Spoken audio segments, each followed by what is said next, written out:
Good morning. 12th Science Chemistry Chapter number 3 વિદ્યુત રસાયણ. એમાં આપણે 13 લેક્ચર પૂરા કર્યા. હવે લેક્ચર નંબર 14 જે પાઠનો એન્ડ છે.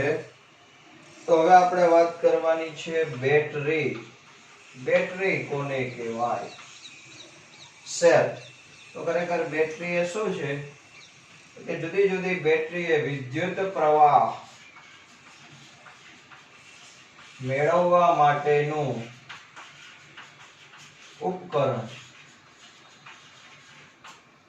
શું હોય તો કે ગમે જુદા જુદા પ્રકારની બેટરી છે એનો આજે આપણે ઉપયોગ કરીએ. શું કરવા? તો કે એમાંથી પાવર મેળવીએ છીએ.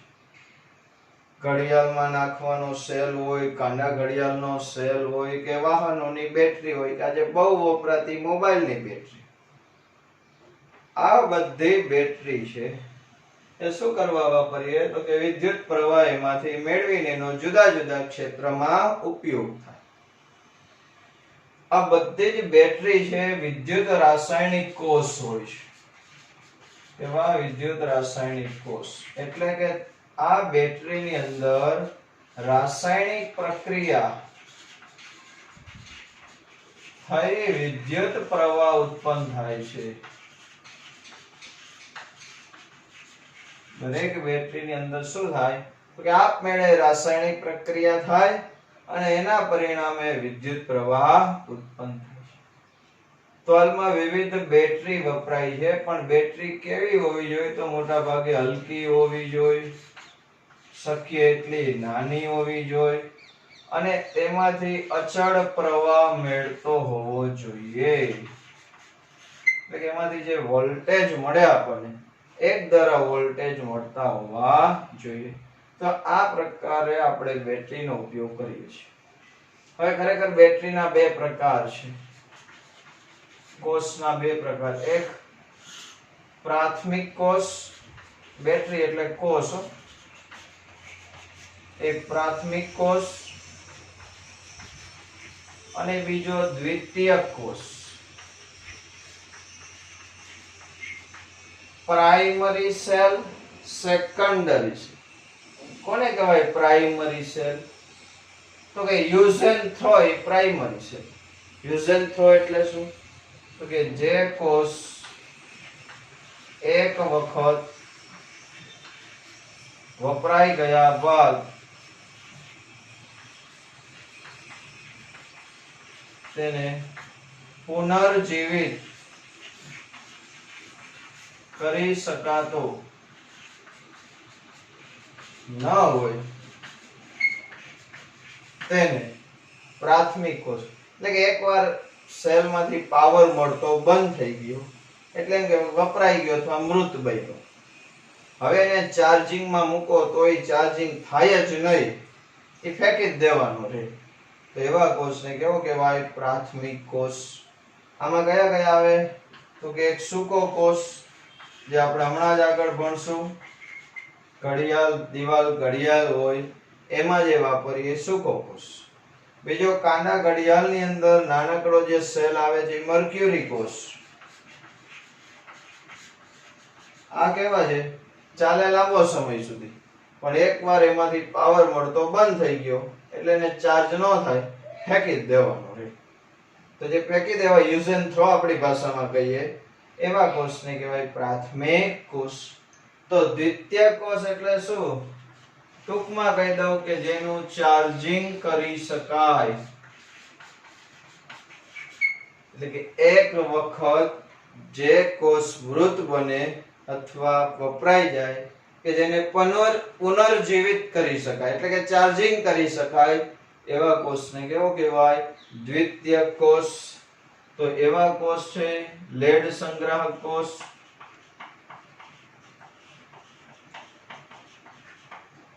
લેડ સંગ્રાહક કોષ એટલે જે આપણે ફોર વ્હીલમાં, બાઇકમાં, ટ્રેક્ટરમાં, ખટારામાં જે બધી બેટરી આવે છે એ લેડ સંગ્રાહક કોષ છે. બીજો નિકલ કેડમિયમ સેલ અથવા કોષ.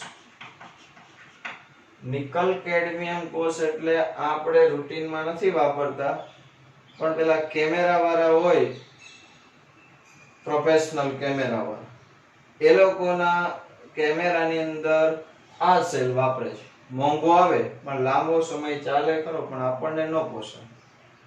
300-400 રૂપિયાનો એક બટન એક પેન્સિલ સેલ આવે, પણ એ ચાર્જિંગ કરી શકાય એટલે ધંધાવાળાને પોસાય, આપણે ન પોસાય.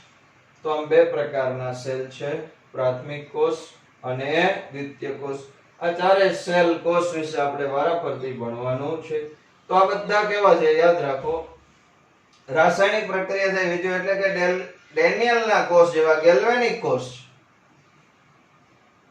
કેવા કોષ કહેવાય? ગેલ્વેનિક. વિદ્યુત રાસાયણિક કોષ. ચાલો એકવાર જોઈ લો આટલું.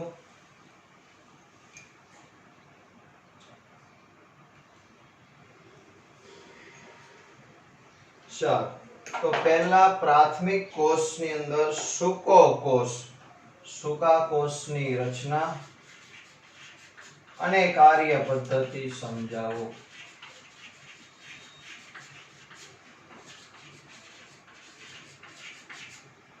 સૂકો કોષ. આ કોષ સૌપ્રથમ લેક્લાન્સે નામના વૈજ્ઞાનિકે બનાવ્યો હતો. તેથી તેને લેક્લાન્સે કોષ પણ કહે છે. કોણે બનાવ્યો હતો? સૌપ્રથમ લેક્લાન્સે નામના વૈજ્ઞાનિકે બનાવ્યો હતો, એટલે આને લેક્લાન્સે કોષ પણ કહેવાય. આ કોષ છે પ્રાથમિક પ્રકારનો કોષ છે.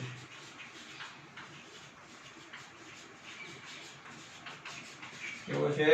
પ્રાથમિક પ્રકારનો કોષ. એટલે એકવાર ઉપયોગ કરો ખાલી થઈ જાય એટલે ફેંકી દેવો. ચલો આની આપણે રચના દોરતા જઈએ, સમજતા છે. તો આ કોષમાં સમજો, ઝીંકના બંધ તળિયાવાળા નળાકાર પાત્રમાં, આ નળાકાર પાત્ર છે, આખું પાત્ર કોનું છે? ઝીંકનું. બંધ તળિયાવાળું નળાકાર પાત્ર છે. આ પાત્રમાં અંદરની બાજુએ છિદ્રાળુ કાગળનું આવરણ લગાવેલું હોય છે.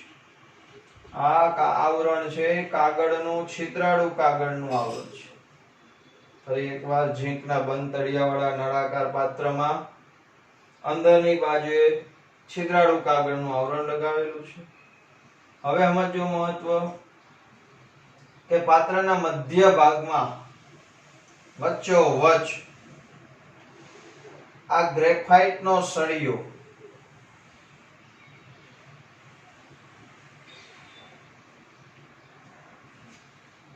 મધ્ય ભાગમાં ગ્રેફાઇટનો સળિયો તળિયે સ્પર્શે નહીં તેમ, તળિયે અડવાડવાનો નથી, ગ્રેફાઇટનો સળિયો તળિયે સ્પર્શે નહીં તેમ સહેજ ઉપર રાખેલો છે. આ કાર્બનનો સળિયો છે, ગ્રેફાઇટ. સળિયાની બાજુના ભાગમાં MnO2 અને કાર્બનના પાવડરનું મિશ્રણ ભરેલું હોય છે. આટલા ભાગમાં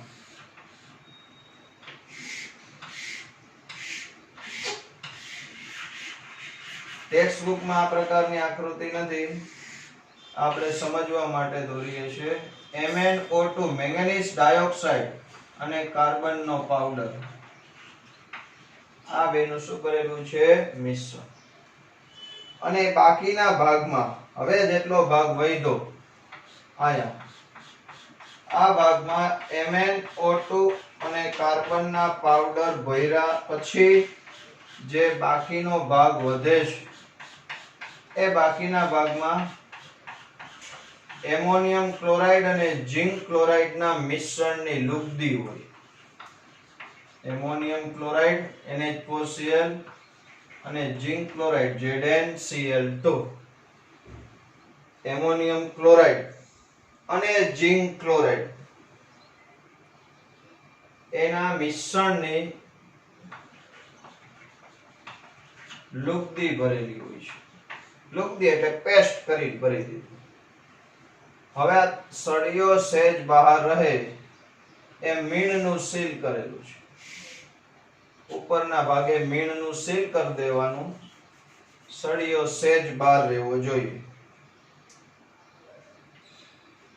આ રચના પૂરી. અને આખા સેલની ફરતી બાજુ અવાહક પૂઠાનું આવરણ લગાવેલું હોય, જેના ઉપર કંપની એનું નામ ને બધું લખેલું હોય, તળિયું ખાલી હોય. તો આ થઈ ગઈ સૂકા કોષની રચના. બહુ સહેલી છે. ફરી એકવાર, ઝીંકના બંધ તળિયાવાળા નળાકાર પાત્રમાં અંદરની બાજુએ છિદ્રાળુ કાગળનું આવરણ લગાવેલું છે. પાત્રના મધ્ય ભાગમાં ગ્રેફાઇટનો સળિયો તળિયે સ્પર્શે નહીં સહેજ ઊંચો રાખ્યો છે. સળિયાની આજુબાજુ MnO2 અને કાર્બનના પાવડરનું મિશ્રણ ભરેલું છે, કાળો પાવડર જ હોય. બાકીના ભાગમાં એમોનિયમ ક્લોરાઇડ અને ઝિંક ક્લોરાઇડના મિશ્રણની લુગદી છે. શું ભરેલું છે? લુગદી. અને ઉપર આ મીણનું સીલ કરી દો એટલે બધી વસ્તુ ઢોરાઈ ન જાય. મીણનું સીલ. આ કોષની અંદર આ ઝિંકનો આખું પાત્ર છે એનોડ તરીકે વર્તે છે, અને આ ગ્રેફાઇટનો સળિયો છે કેથોડ તરીકે વર્તે છે. આખું પાત્ર એનોડ તરીકે અને આ ગ્રેફાઇટનો સળિયો કેથોડ તરીકે છે. હવે જ્યારે આ એનોડ અને કેથોડને વિદ્યુત વાહક તાર દ્વારા જોડવામાં આવે ત્યારે અહીંયા આપણે જો નાનો લેમ્પ ફિટ કર્યો હોય તો લેમ્પ પ્રકાશિત થાય. એટલે કે એનોડ અને કેથોડ ને વિદ્યુત વાહક તાર દ્વારા જોડો એટલે આખી સર્કિટ પૂરી થઈ જશે. આપમેળે રેડોક્સ પ્રક્રિયા થશે અને પોટેન્શિયલ મળશે. કઈ રીતે પ્રક્રિયા થાય જોજો. એનોડ અને કેથોડ આ બે ઉપર પ્રક્રિયા થશે. એનોડ કોનો બનેલો છે? ઝિંકનો. તો Zn સોલિડ માંથી એનું Zn2+ માં રૂપાંતર થાય, બે ઇલેક્ટ્રોન છૂટા પડે. આ એનોડની પ્રક્રિયા. કેથોડની પ્રક્રિયા MnO2 ગ્રેફાઇટનો સળિયો છે, નિષ્ક્રિય ધ્રુવ છે, એટલે એની આજુબાજુ જે MnO2 નો પાવડર ભર્યો છે એ પાવડર છે કેથોડ તરીકે છે. પણ એ ક્યાં પ્રક્રિયા કરે? સળિયા પાસે. સળિયાની ઉપર પ્રક્રિયા થાય. MnO2 આ એમોનિયમ ક્લોરાઇડ ની લુગદી છે, એ લુગદીમાંથી મળશે NH4+ આયન અને આ ઇલેક્ટ્રોન. હવે આખી 2 મોલ ની પ્રક્રિયા કરું, 2 ઇલેક્ટ્રોન. ટેક્સ્ટ બુકમાં 1 મોલ ની જ પ્રક્રિયા છે. હું પહેલા 1 મોલ ની સમજાઈ દઉં, પછી 2 મોલ ની કરીશ. MnO2 નો પાવડર, બીજો NH4+ ક્યાંથી મળ્યો? તો કે NH4Cl ની ભીની લુગદી છે એટલે એનું આયનીકરણ થયેલું હોય. ત્રીજું આ ઇલેક્ટ્રોન, તો કે એનોડ માંથી આવ્યા હતા એ અહીંયા વાપરો. આની પ્રક્રિયા થાય, એમાંથી બનશે MnOOH વત્તા NH3. આ પ્રકારેની પ્રક્રિયા થશે. આમાં કદાચ તમને નહીં સમજ પડે, પણ આમાં શું થયું? જો અહીંયા Mn નો ઓક્સિડેશન +4 હોય, કારણ કે ઓક્સિજન નો માઈનસ હોય તો Mn નો +4. આ O નો -2, આખા OH નો -1, તો Mn નો કેટલો થયો? +3. તો Mn નું +4 માંથી +3 માં શું થયું? રિડક્શન. ઝિંક નું ઓક્સિડેશન થયું. હવે આખી પ્રક્રિયામાં તમે એમ કહેશો કે અહીંયા 2 ઇલેક્ટ્રોન છે તો અહીંયા 2 વાપરી નાખો, તો બધાને 2 વડે ગુણી દેવાનું, નવીન કાઈ નથી.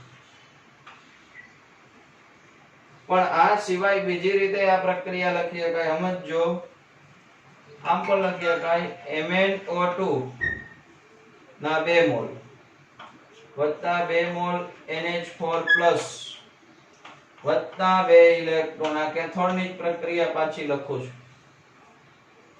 તો આનું આમય બનાવી શકાય Mn2O3 વત્તા H2O વત્તા 2 મોલ એમોનિયા. આ હરકું જ જો MnOOH એમ લખો એટલે આમાં 2 MnOOH આ બાજુ ધ્યાન આપો.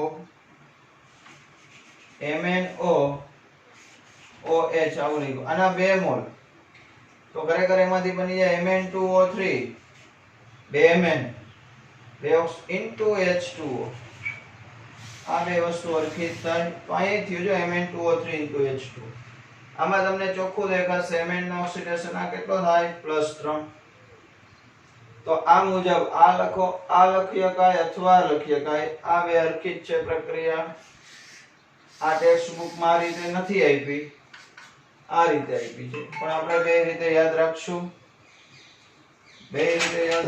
આપણે તો આ રીતે રેડોક્સ પ્રક્રિયા થાય એટલે આ કોષમાંથી આપણને 1.5 આ કોષનો પોટેન્શિયલ ખાસ યાદ રાખવાનું છે 1.5 વોલ્ટ કેટલા વોલ્ટનો પોટેન્શિયલ મળે 1.5 વોલ્ટનો આ કોષમાંથી જ્યાં સુધી ખાલી ન થાય ત્યાં સુધી સતત 1.5 વોલ્ટનો પોટેન્શિયલ મળે છે બીજી મહત્વની વાત આ કોષ છે પ્રાથમિક કોષ છે એકવાર બિનઉપયોગી બને એટલે કે પાવર મળતો બંધ થઈ જાય એટલે ફેંકી દેવાનો છે આ કોષને ચાર્જ કેમ નથી કરી શકાતો પહેલા એની વાત તો કે આ Zn માંથી Zn2+ બનેનો વાંધો નથી કોઈ પણ કોષને ચાર્જ કરવો એટલે શું તો કે કોષમાંથી વિરુદ્ધ દિશામાં જેટલા વોલ્ટનો પ્રવાહ મળતો હોય એના કરતા વધારે વોલ્ટનો વિદ્યુત પ્રવાહ વિરુદ્ધ દિશામાં પસાર કરો જો એ રિવર્સિબલ પ્રોસેસ હોય પ્રતિવર્તી થઈ કેવી હોય તો પ્રક્રિયકમાંથી જે નિપજ બન્યું તેનું ફરીથી નિપજનું પ્રક્રિયકમાં રૂપાંતર થઈ જાય એટલે કોષ ચાર્જ થઈ ગયો આમાં ગમે એટલો વિરુદ્ધ દિશામાં વિદ્યુત પ્રવાહ પસાર કરો કદાચ Zn+2 નું Zn માં રૂપાંતર થાય પણ આ Mn+3 માં જે રૂપાંતર થઈ ગયું છે એનું ફરીથી Mn+4 માં ઓક્સિડેશન થતું નથી આ ખાસ યાદ રાખો આમાં Mn+3 વધુ સ્થાયી સ્થિતિ છે એમાંથી ગમે એટલો વિદ્યુત પ્રવાહ પસાર કરો ફરીથી +4 માં રૂપાંતર થતું નથી એટલે આ કોષ ક્યારે ચાર્જ થતો નથી આ ખાસ યાદ રાખવાનું છે બીજી મહત્વની વાત આ ZnCl2 છે એ ભીની લુપ્તિમાં છે એમાંથી Zn2+ આયન હોય બીજા Cl- આયન હોય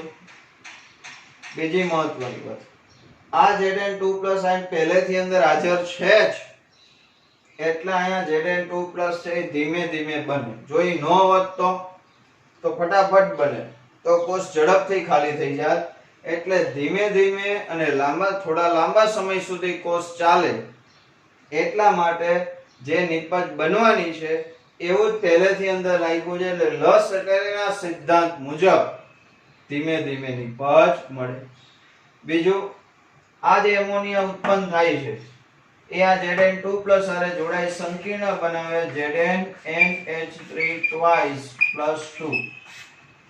એટલે જે ઉત્પન્ન થયેલો Zn2+ આયન છે એ આ ઉત્પન્ન થયેલા એમોનિયાના અણુ સાથે બે અણુ હારે જોડાય આ પેટીવાળો આયન બને એને શું કહેવાય સંકીર્ણ આયન કેવો આયન કહેવાય સંકીર્ણ અને આ તમને ખાલી ધન આયન ટકે તો કે ના અહીંયા 2 મોલ NH4Cl વપરાણા હતા એમાંથી 2 મોલ NH4+ આવ્યા છે તો 2 Cl- બાકી છે આની હારે જોડાઈ જાય તો આ -2 થઈ ગયા તો આખો સંકીર્ણ બની જશે તો આ કહેવાય સૂકો કોષ આ સૂકો કોષ છે 100% સૂકો નથી કારણ કે જો 100% સૂકો હોત ભીની લુગદી ન હોત તો આખી સર્કિટ પૂરી થાત નહીં અહીંયાથી વિદ્યુતનો વહન અહીંથી આટલા સુધી કેના દ્વારા થાય તો કે પાણી દ્વારા એટલે ભીની લુગદી જરૂરી છે તો આ કોષનો ઉપયોગ ક્યાં થાય તો આ કોષનો ઉપયોગ રેડિયોમાં ટ્રાન્ઝિસ્ટરમાં રમકડામાં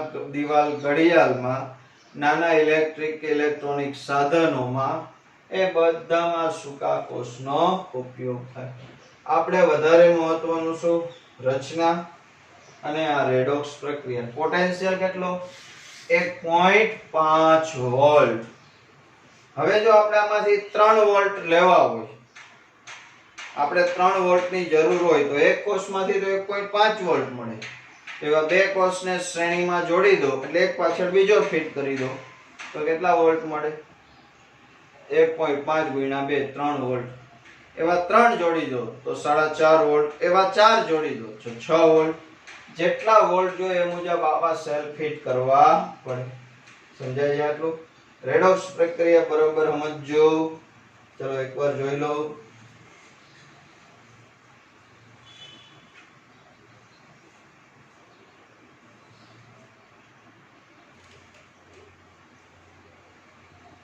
ચલો ત્યાર પછી બીજો પ્રાથમિક કોષ મર્ક્યુરી કોષ એટલે કાંડા ઘડિયાળની અંદર જે નાનકડો બટન સેલ વપરાય છે એ.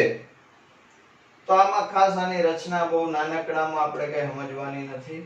આપણે ખાસ જેટલું યાદ રાખવાનું છે જ કહું છું કે ઓછો વિદ્યુત પ્રવાહ અને નાનકડો વિદ્યુત પ્રવાહ મેળવવો હોય, ઓછો નિમ્ન પ્રવાહ, એના માટેનું ઉત્તમ ઉપકરણ અથવા ઉત્તમ કોષ છે ઓછો વિદ્યુત પ્રવાહ મેળવવો. ક્યાં થાય એનો ઉપયોગ? તો ખાસ કરીને કાંડા ઘડિયાળ, પછી ધ્વનિ શ્રવણ યંત્ર એટલે નાના નાના પેલા જે આવતા, હવે તો બહુ એનો ઉપયોગ નથી થતો, વોકમેન ને આવતું એમાં આનો ઉપયોગ થતો.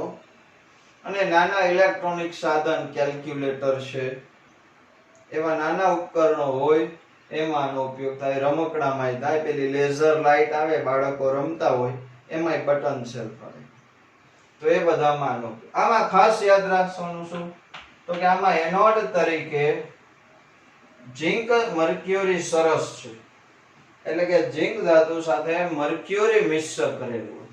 ભાઈ કોઈ પણ ધાતુ સાથે એક વસ્તુ યાદ રાખ, કોઈ પણ ધાતુ સાથે મર્ક્યુરી મિશ્ર કરી દો એટલે ધાતુની પ્રક્રિયા ધીમી થઈ જાય, બીજું કાંઈ કામ નથી. કેથોડ તરીકે મર્ક્યુરી અને કાર્બનના પાવડરનું મિશ્રણ છે. HgO અને કેથોડ તરીકે HgO અને કાર્બનના પાવડરનું મિશ્રણ. અને આ બે વચ્ચે એનોડ અને કેથોડની વચ્ચે વીજવાહક લુગદી પેસ્ટ હોય KOH અને ZnO ની. બધા બટન સેલ તો જોઈ હોય. બટન સેલમાં ઉપર સ્ટીલનું બરોબર મજબૂત આવરણ કરેલું હોય. બીજા કોષ તમે તોડી શકો, આને તોડવો બહુ મુશ્કેલ હોય. કેમ? તો કે મર્ક્યુરી છે એ આપણા શરીરને નુકસાન કરે. ઘણી બધી વાર જો કોઈ મોઢામાં સેલ નાખે, કદાચ ગળી જાય તોય આરપાર હોરો નીકળી જાય, પણ એ મર્ક્યુરી એમાંથી છૂટો પડે નહીં, એટલે બહુ મજબૂત પેકિંગ કરેલું. તો એનોડ કોણ, કેથોડ કોણ ને વીજવાહક લુગદી, આ ત્રણ વસ્તુ યાદ રાખ. હવે એનોડ કેથોડ એટલે એના ઉપરનો ભાગ અને નીચેનો ભાગ. એક ભાગ એનોડ હોય, નીચેનો ભાગ કેથોડ હોય. એ બેને વીજવાહક તાર દ્વારા જોડો એટલે આ મુજબ રેડોક્સ પ્રક્રિયા થાય. બરોબર ધ્યાન આપજો. આ Zn એનોડ કોનો બનેલો છે? ZnHg નો. આ મિશ્રણની લુગદી છે KOH, એમાં K+ ને કયો આયન હોય? OH-. એમાંથી OH- આયન આવ્યું. કેટલા લેવાના? 2. Zn નું ઓક્સિડેશન થાય, Zn2+ બને ની એક OR એ જોડાય એટલે અહીંયા Zn નું ઓક્સિડેશન આ 0 માંથી +2 થયો એટલે શું થયું કહેવાય? ઓક્સિડેશન. તો વત્તા H2 બે ઇલેક્ટ્રોન છૂટા પડ્યા. કેથોડ, કેથોડ કોનો બનેલો છે? Hg અને કાર્બન છે. આ કાર્બનનો પાવડર એ ઉદ્દીપક તરીકે ભેગો રાખેલો હોય. તો HgO આ જે પાણી બન્યું તો અહીંયા વપરાય ગયું. વત્તા બે ઇલેક્ટ્રોન આને આવ્યા તો અહીંયા મૂક્યા. તો એમાંથી HgO માં Hg નું ઓક્સિડેશન આ +2 હોય, એમાંથી 0 બની ગયો. વત્તા H2O માંથી 2OH- બન્યા. આનો આમાં ગયો એટલે શું બની ગયું? 2H. તો કુલ પ્રક્રિયા જોવો તો આ H2O ઉડી જાય, આ બે ઇલેક્ટ્રોન ઉડી ગયા. જેટલા OH- વપરાણા હતા એટલા પાછા બની ગયા એટલે આપણે ઉડાડી. તો વધ્યું શું? તો કે ZnHg. આ Hg તો ખાલી ભેગો, એની કોઈ પ્રક્રિયા નથી થતી. વત્તા HgO gives ZnO. આ ઓક્સિજન Zn હારે જોડાયો એટલે ઝિંક નું ઓક્સિડેશન થયું અને આ HgO માંથી HO ગયો એટલે Hg નું શું થયું? રિડક્શન. આ રીતે પ્રક્રિયા થાય ત્યારે કોષનો પોટેન્શિયલ કેટલો છે? 1.35 વોલ્ટ. યાદ રાખજો. આના પહેલા જે સૂકો કોષ હતો એનો પોટેન્શિયલ 1.5 વોલ્ટ હતો. આ નાનો કોષ છે એનો પોટેન્શિયલ કેટલો છે 1.35 વોલ્ટ. પણ આ કોષની આયુષ્ય ઘણી લાંબી હોય. ઘડિયાળમાં સેલ હોય તો 12 મહિના લગી ચાલ્યા રાખે. તો એવડા એવા સેલ માંથી બહુ ધીમે ધીમે વિદ્યુત પ્રવાહ મળે છે. તો આને કહેવાય મર્ક્યુરી સેલ અથવા એને બટન સેલ પણ કહેવાય. આટલું જ યાદ રાખવાનું છે. આમાં બરોબર જોઈ લેજો.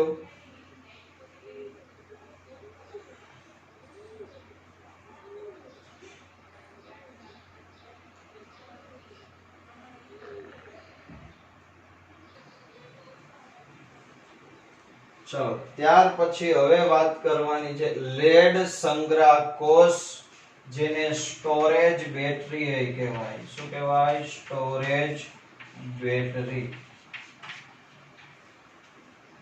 તો લેડ સંગ્રહ કોષ છે દ્વિતીયક પ્રકારનો કોષ છે. કેવો?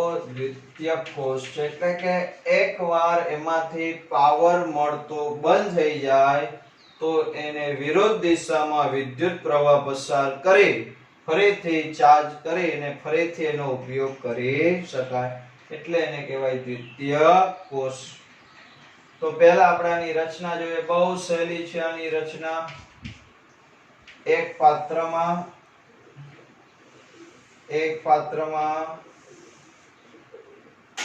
38% વેઇટ બાય વેઇટ. ખાસ યાદ રાખજો. આની અંદર 38% H2SO4 નું જલીય દ્રાવણ ભરેલું હોય છે. શું ભરેલું છે? 38% વેઇટ બાય વેઇટ H2SO4 નું જલીય દ્રાવણ. આપણે સમજવા માટેની રચના છે. આમ તો બેટરીની રચના બહુ વિચિત્ર હોય, પણ આપણે આટલું યાદ રાખવાનું છે. આની અંદર હાવ પાતળી લેડની પટ્ટી, વાદળી સ્પોન્જ લેડ.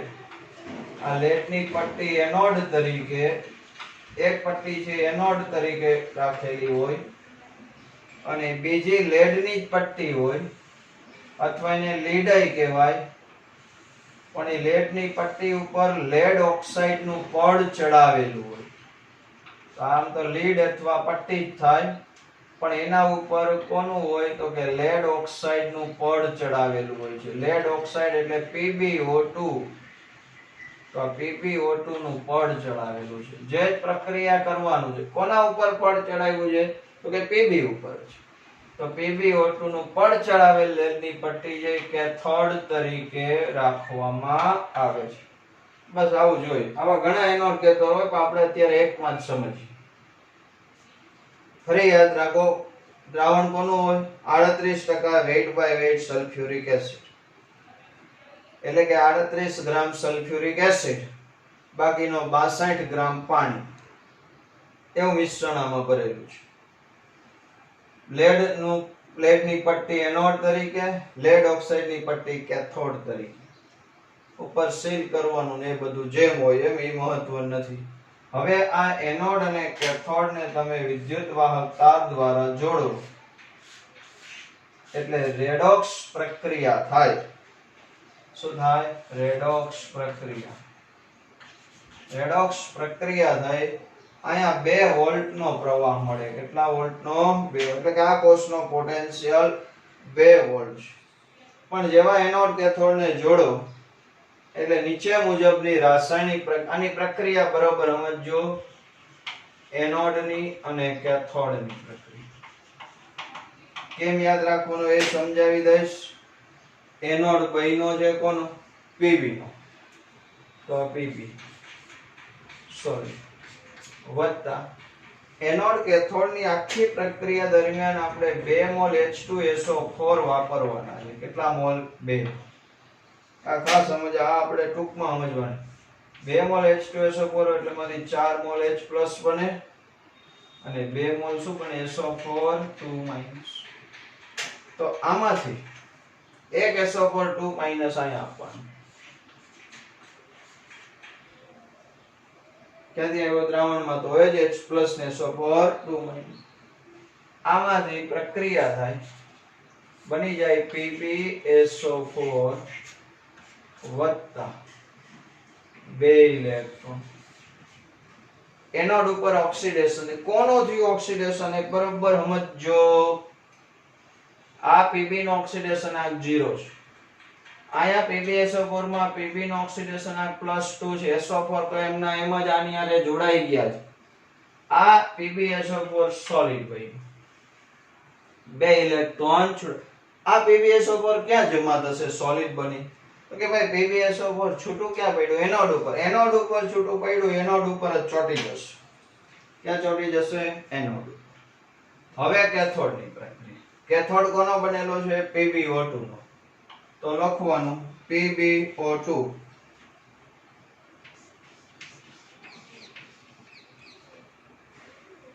વત્તા આમાં એક SO4 વપરાણો તો હજી એક SO4 2- બાકી જાય, લખી નાખ્યો SO4 2- વત્તા આ 4 એ 4H પ્લસ વત્તા 2 ઇલેક્ટ્રોન. એ આના આવ્યા. આની પ્રક્રિયા gives આમાંથી શું બનશે?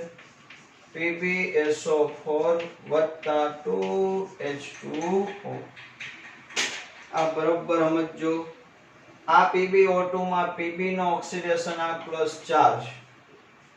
એ +4 વાળો આયન આ 2 ઇલેક્ટ્રોન મેળવેલી એટલે 4 માંથી 2 ઇલેક્ટ્રોન આવ્યા એટલે +2 વધ્યો. એ Pb +2 બની અને આ SO4 આરે જોડાઈ જાય એટલે શું બની ગયું? PbSO4. આમાં Pb નો ઓક્સિડેશન આ +2 છે એટલે જો તો આનું રિડક્શન થયું કહેવાય. આમથી આમ જો શું થયું? રિડક્શન. બાકી આ બધા આયન એમના એમ છે. H+ તો આમાં H+ જ હોય. O- 2 આમાં O- 2 જ હોય. તો આ એનોડ અને કેથોડ ની પ્રક્રિયા. કુલ પ્રક્રિયા જો. કુલ પ્રક્રિયા આ Pb આ PbO2 આ ઇલેક્ટ્રોન ખાલી ઉડી જશે. આ SO4 આ બીજો SO4 ને 4H+ એટલે એને બધાને ભેગા કરીને લખો 2H2SO4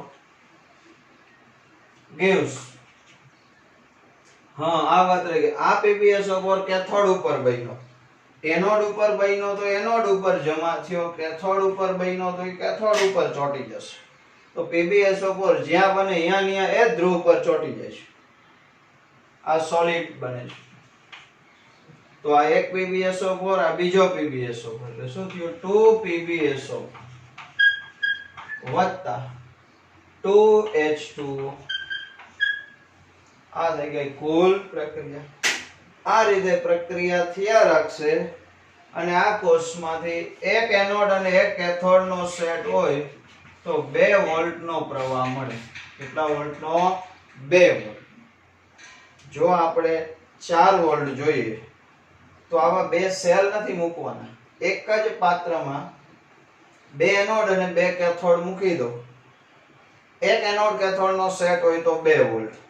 તો 4 વોલ્ટ જોતા હોય તો આવા 2 સેટ મૂકી દેવાના. એક જ પાત્રમાં શ્રેણીમાં જોડી દેવાના. જો આપણે બાઇક ની અંદર સેલ્ફ મારવો હોય, સેલ્ફ સ્ટાર્ટ બાઇક હોય તો એમાં 6 વોલ્ટ જોઈએ.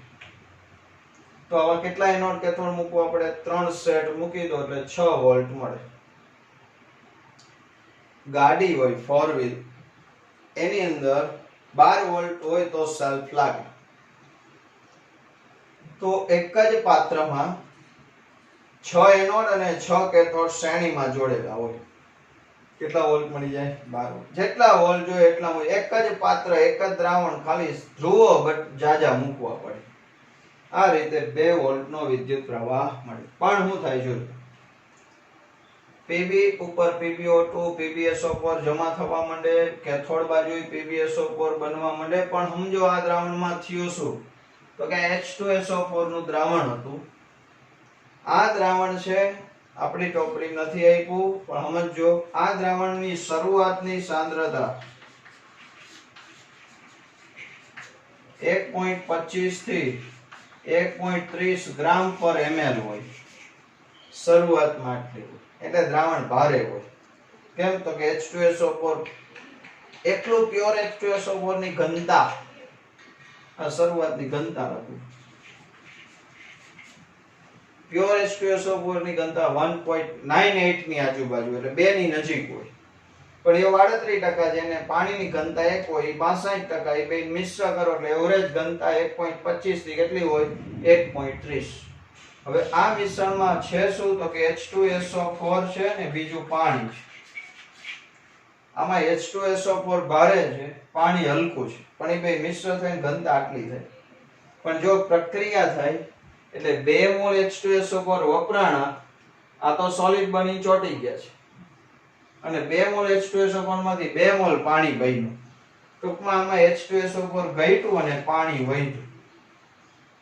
તેનો મતલબ કે જે વજનદાર હતું એ ઓછું થયું અને હળવું હતું એ વધ્યું. એટલે આખા દ્રાવણ છે એની ઘનતા ઘટતી જશે. જેમ જેમ કોષ કાર્ય કરશે એમ આ દ્રાવણની ઘનતા ધીમે ધીમે ઘટતી જશે, અને છેલ્લે જ્યારે કોષ ડિસ્ચાર્જ થઈ જાય, ડિસ્ચાર્જ થઈ જવો એટલે કે હવે એમાંથી પાવર મળતો બંધ થઈ જાય, ત્યારે આની ઘનતા ઘટીને 1.10 થી 1.15 ગ્રામ પર ml થઈ જાય. આટલી ઘનતા થઈ જાય એટલે હવે કોષ કામ કરતો બંધ થઈ ગયો. તો H2SO4 ની ઘનતા ઘટી. તો શરૂઆતમાં આટલી હોય, આ જો લખી લેજો, ટેક્સ્ટ બુકમાં નથી આપ્યું. હરવે ઘટીને આટલી થઈ જાય એટલે કોષ કામ કરતો બંધ થઈ. કેમ ઘટી સમજાણું? તો કે H2SO4 માંથી શું બનતું ગયું? H2. તો જ્યારે કોષમાંથી પાવર મળતો બંધ થઈ જાય એટલે આપણે બેટરી ચાર્જ કરશું. તો આની ચાર્જિંગ ની પ્રક્રિયા, આ ડિસ્ચાર્જિંગ ની પ્રક્રિયા કહેવાય, ડિસ્ચાર્જ ની પ્રક્રિયા. હવે ચાર્જિંગ ની પ્રક્રિયા કરશું, ચાર્જિંગ ની પ્રક્રિયા. તો ભાઈ આપણે આને ચાર્જ કરવી છે, તો આ બેટરી આરે મોટી બેટરી જોડો, અથવા ડાયનેમો થી ચાર્જ થાય, અથવા આપણો પાવર જે ડાયરેક્ટ આવતો હોય ઘરમાં ને એમાં 230 વોલ્ટ નો, એની આરે જોડી દો. પણ વિરુદ્ધ દિશામાં એનોડ આરે કેથોડ જોડવાનો, કેથોડ આરે એનોડ જોડવાનો. વિરુદ્ધ દિશામાં વિદ્યુત પ્રવાહ પસાર કરવાનો, એટલે આખી પ્રક્રિયા ઉલટાઈ જશે. સમજો, જે એનોડ હતો એ કેથોડ બને, જે કેથોડ હતો એની આરે એનોડ જોડવાનો. તો ચાર્જિંગ ની એનોડ ની પ્રક્રિયા, તો કે આની જે કેથોડ ની હોય ચાર્જિંગ માં એનોડ, પણ કેથોડ ની ઉલટાઈ જશે, કારણ કે કેથોડ આરે આપણે કોને જોડ્યો છે? બહારની મોટી બેટરી નો એનોડ જોડ્યો. તો હવે આ એનોડ બની જશે અને ઊંધી પ્રક્રિયા થઈ જશે. તો આ PbSO4 વત્તા PbSO4 વત્તા 2H2O gives PbO2 વત્તા SO4 2- વત્તા 4H+ વત્તા 2 ઇલેક્ટ્રોન. યાદ રાખજો, ચાર્જિંગ ની પ્રક્રિયામાં એનોડ ની કઈ લખવાની? કેથોડ ની, પણ ઊંધી લખવાની. અને કેથોડ ઉપર તો કે પહેલા જે એનોડ ની હતી એ પણ ઊંધી, એટલે આ PbSO4 વત્તા 2 ઇલેક્ટ્રોન gives Pb solid વત્તા SO4 2-. તો જો જે PbSO4 સોલિડ સ્વરૂપે ધ્રુવ ઉપર જમા થયા હતા, એમાંથી પાછો જે મૂળ પદાર્થ હતો એ બનતો ગયો. તો આની કુલ પ્રક્રિયા લખો. કુલ પ્રક્રિયા તો કે 2 મોલ PbSO4 વત્તા 2 મોલ H2O, આ બે ઇલેક્ટ્રોન બી ગયા, Pb વત્તા આ PbO2, અને આ 4H+ ને આ 2 SO4 એટલે 2H2SO4. તો ફરી પાછું પાણી છે એમાંથી હરવે હરવે H2SO4 બનતું ગયું. આ ધ્રુવ પરથી આ PbSO4 બન્યું હતું એ ઉખડતું ગયું, અને નવું Pb પાછું જમા થઈ ગયું, PbO2 થઈ ગયું, અને H2SO4 આના SO4 અને પાણી જોડાઈને શું બનતું ગયું? H2SO. એટલે જેમ ચાર્જિંગ થતું જાય એમાં ઘનતા જે ઘટતી હતી પાછી હરવે હરવે શું થાય? વધતી જાય. ને ઘનતા વધી જાય એટલે ફૂલ થઈ જાય પાછી આટલી. આ ધ્રુવ ઉપર ચોટેલો PbSO4 ઉખડી જાય એટલે કોષ ચાર્જ થઈ ગયો કે. ફરી પાછું તમે આનાથી હવે પાછું આ પ્રક્રિયા થઈ હશે, ફરી આનો ઉપયોગ કરી શકાય, ફરી પાછો ચાર્જ કરી શકાય, વળી ડિસ્ચાર્જ થાય, વળી ચાર્જ થાય. પણ સમજો કે અમુક સમય ચાર્જિંગ ડિસ્ચાર્જિંગ થયા રાખે એટલે આ સલ્ફ્યુરિક એસિડની ક્ષમતા પૂરી થઈ જાય. પછી તમે ચાર્જ કરવા મૂકો છતાંય બેટરી ચાર્જ ન થાય એટલે આ પાણી નવું નાખવું પડે. પાણી મતલબ કે આ 38% H2SO4 નું દ્રાવણ છે એ નવું નાખવાનું. આપણે રૂટીનમાં ગાડીમાં ને એમાં બેટરી હોય તો એમાં પહેલા થોડાક દે જ્યારે પણ તમે સર્વિસમાં મૂકો ત્યારે પાણી ચેક કરે, ઘટતું હોય તો નાખી દે. આમાં પાણી બદલાવ સિવાય કોઈ ઉપાય નથી. પછી ધીમે ધીમે હવે આ સળિયા ઉપરનું શોર્ટ એટલે કે આ ચાર્જિંગની ક્ષમતા 100% નથી. જેટલું PbSO4 બન્યું હોય બધું પાછું છૂટું નહીં પડે કે થોડું PbSO4 અહીંયા ચોટેલું છે. અમુક સમયે પછી પાણી બદલાવાથી જો ચાર્જિંગ ન થાય તો બેટરી જ બદલી નાખવી પડે. પણ આ બહુ સારી બેટરી છે, 2 વોલ્ટનો પ્રવાહ મળે છે, જેટલા વોલ્ટ જોઈએ એ મુજબ આગળ આવા એનોડ કેથોડ એક જ પાત્રમાં ભરીને રાખવાનું એટલે કામ પતી ગયું. તો આ ખાસ ચાર્જિંગ અને આના વોલ્ટ કેટલા વોલ્ટ છે પોટેન્શિયલ 2 વોલ્ટનો પોટેન્શિયલ એટલે આ પુનર્જીવિત કરી શકાય એવી બેટરી છે. આનો ઉપયોગ ક્યાં થાય તો કે વાહનોમાં થાય અને ઇન્વર્ટરમાં થાય. આને આપણે સ્ટોરેજ બેટરી નામ શું કામ આપ્યું તો કે જ્યારે આપણી ઘરે લાઇટ હોય ઇલેક્ટ્રિસિટી ત્યારે જો આમાં સ્ટોરેજ થાય મતલબ કે આ ચાર્જ થઈ ગઈ હોય, ચાર્જ થઈ ગઈ એટલે આપણે એમ કે પાવર સ્ટોર થઈ ગયો. પણ જ્યારે લાઇટ જાય ત્યારે ઇન્વર્ટર હોય જેની ઘરે ને ઇન્વર્ટર ઓટોમેટિક ચાલુ થઈ જાય અને એમાંથી લાઇટ આવી રહે. જ્યાં સુધી આ ચાર્જિંગ હોય એ ધીમે ધીમે ડિસ્ચાર્જ થતી જાય, 100% ડિસ્ચાર્જ થઈ જાય ત્યાં સુધી આ બેટરી બેકઅપ છે આનો લાંબો. ફોર વ્હીલમાં એમાં આપણે રોજ બેટરી કાઢીને ચાર્જ નથી કરતા કારણ કે ગાડી ચાલુ થાય એટલે એની અંદર ડાયનેમો સિસ્ટમ હોય જ, ઓટોમેટિક ચાર્જિંગ થઈ જાય. આ જો ફોર વ્હીલ ને લાંબા સમય સુધી મૂકી રાખેલી હોય તો ધીમે ધીમે આ ડિસ્ચાર્જિંગ ની પ્રક્રિયા થતી રહે અને એકલી બેટરી ઉતરી જાય. પછી સેલ્ફ ન લાગે એટલે મારા તમારા જેવા 2-4 ધક્કા મારે ગાડીને, એકવાર ગાડી ઉપડી જાય પછી બેટરી ચાર્જ થઈ જાય એટલે સેલ્ફ લાગવા માંડે. તો આને કહેવાય લેડ સંગ્રહ કોષ, IMP છે. બરોબર ધ્યાનથી સમજો. ડિસ્ચાર્જિંગ અને ચાર્જિંગ ની પ્રક્રિયા છે આડાવડી ન થઈ જાય એનું ખાસ ધ્યાન રાખવાનું. બરોબર આટલું જ યાદ રાખો. આ 2 ધ્રુવો છે તો એમનો જે 2 મોલ H2SO4 આમાં વપરાવા જોઈએ. પહેલામાં 1 SO4 આપવાનો, કેથોડ ને બાકીનો માછડો આપી દેવો. બરાબર છે, જોઈ લો બરોબર.